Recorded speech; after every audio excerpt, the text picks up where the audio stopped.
I'm going to share with you guys the last story from my recent vacation down to the beach with my entire family, at least the last story until I come up with another vacation or I come up with one more lesson that I learned off of this vacation. So let me set this up. On Saturday morning, the hotel where we were staying in Huntington Beach had all these people that were building sandcastles down at the beach. So the hotel's right on the beach. You walk over this pathway, which is over Pacific Coast Highway, and you are on the sand. So you go out to the shore and they've got this company that's out there, and they hire like one guy that owns the company and then all these kids that help the guy out, and they teach you how to build these amazing sandcastles. If you've ever been to the beach and you see like one of these awesome sandcastles that's got like all the turrets, and it's even got like the little place where the archers would shoot the arrows out of the castle, and drawbridges and moats and everything like that, this is the type of people that build that type of sandcastle. So these guys are out there and they're teaching you how to do it. And it was a really interesting process, because I'd never gone through this before, where you've got an upside down big garbage can and there's hollowed out on top, and you've got sand and water and sand and water, and you make the big part of your castle. And there's a process of making it taller with a series of smaller buckets. And we built a wall on ours, and that's not even really the point. The point is what my daughter did. Because my daughter, who's 11 years old, she decided that she wanted to have a dragon at our castle, and she wanted the wall that we built to be way better than the wall was that we built. So she goes around to all of the teenage boys that are working for the sandcastle company and recruits all of them to come work on our sandcastle. So they're no longer teaching anybody else, and there's probably like 50 people there. They're no longer really actively teaching anybody else. They're over helping us build our sandcastle. And so this thing got massive. There were like 2 different big towers, this giant wall in between each one with all these different drawbridges. And on the tower, there were these spires, and there were spires on top of the big things. And there was a giant dragon that was coming to the castle that was on the side of the beach. You should have seen it. It was like a construction crew that was doing this work. And I'm proud of my daughter because she has no fear of asking for help, which is one of the biggest fears that we seem to have in business and in life as adults. And that's really what I want to talk to you guys about on this show today, is about help and what that really looks like. Because I think that there is a big misconception. I know that I had it, so I think that a lot of people other than myself would have it as well. And it's a misconception and really an ego-based lie, which is I can do it on my own, or I should be able to do it on my own. For years, I never got help with anything. I told myself that I was smart, and that because I was smart, I could do it. And I should be able to do it. But what I never considered the speed at which I wanted to do it and the cost that I wanted to pay to acquire the skill that I needed. So here's an example of this. So when I was a hired gun for another company, one of my roles was the director of marketing and sales. So from Canada to San Diego, I was responsible for sales and marketing. And granted, I knew nothing about marketing compared to what I know today.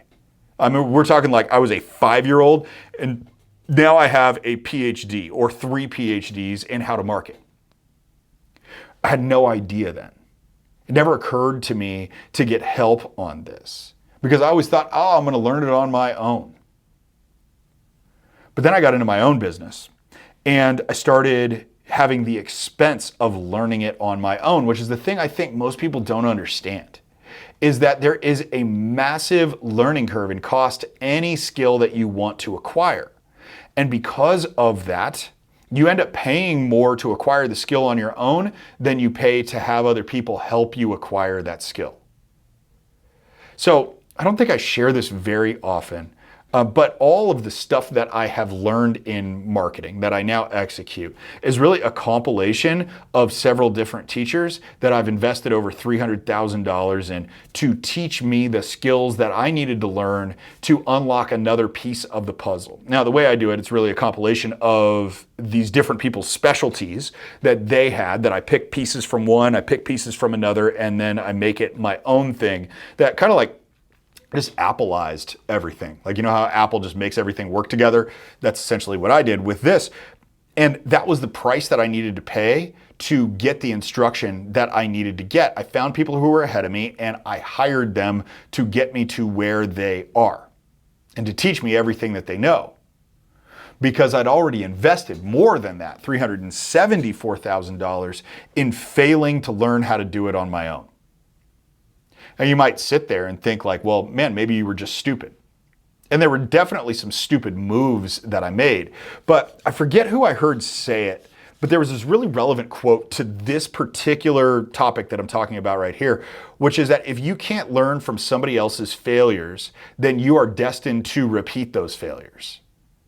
And that was the thing I never really got, because I thought, man, I want to figure this out on my own. And of course I'm going to be successful because I'm the golden child.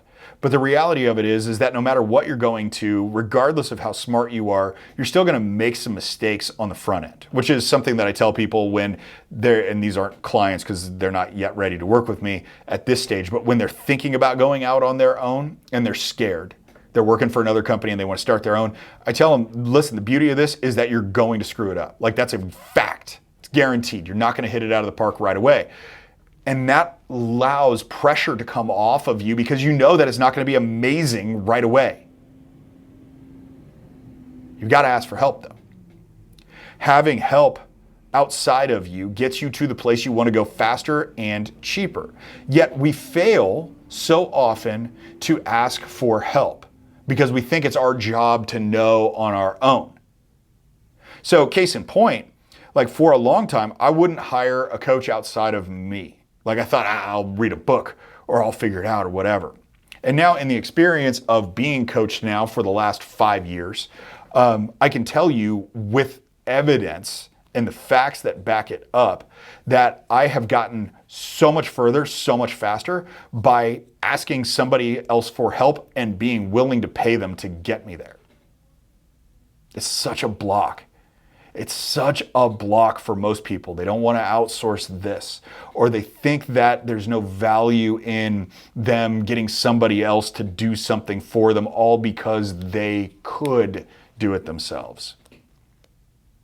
My response to that and questions that I ask is, if you know what to do, why aren't you doing it? And the answer typically to that is, well, we don't have enough time, we don't have enough resources. Well, what do you think those time and resources would cost you to get? And it's usually more than what any consultant would charge, but that's the point, is that there's this block of thinking like, I can't ask for help, or I'm weak if I ask for help. When the reality of it is that if you want to build an amazing sandcastle, just like my daughter wanted to build, help is the only way you're going to get it today. Not in 5 years, not in 10 years, not with all the cost, the hard cost and the opportunity cost of the lessons that you have to learn. Why not just take the easy road, call in the airstrike, and get some help? All right, guys, that's it. That is the show for the day, everybody. Here's what I want you to do with this. Take stock of where you need help and where you've been resistant to asking for it or resistant to paying for it. Like, it seriously unlocks everything. It unlocks everything when you're willing to pay people to help you to get to where you want to be. I still invest $200,000 a year in coaching for myself because I know that there's always something else that I've got to learn. So I want you to take stock of what you need help with, like what you truly need help with, what you need to get better at in order for you to get whatever it is that you say that you want. Then I want you to start building a budget or just deploying some of your existing capital into getting help. And this isn't a pitch to hire me to consult for your company. This is just a pitch for you and a plea for you to invest in yourself in some way, shape, or form. And of course, I can't let you go without asking you for something. If you liked the video, please like it and share it with whoever you believe needs to hear this message today. Does a massive amount for this channel and for me if you share this with somebody that you need. Hopefully it'll do something for them too. Don't just keep this knowledge to yourself. Share it. Don't be selfish. All right, guys, we'll see you on the next video.